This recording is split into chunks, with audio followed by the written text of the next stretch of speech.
So I stopped my video accidentally. This looks to be a Swan factory power plug, I'm thinking. Wired for 117 volts. Anyway, here's how it looks inside. Let's get a clear picture for you here.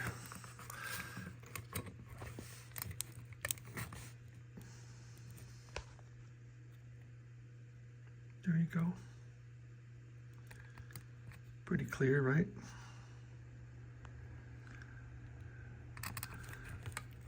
That's how you wire it, pretty much. If I could get it a little untangled. There. Anyway, that's how the wiring is from the factory, and I guess by the manual.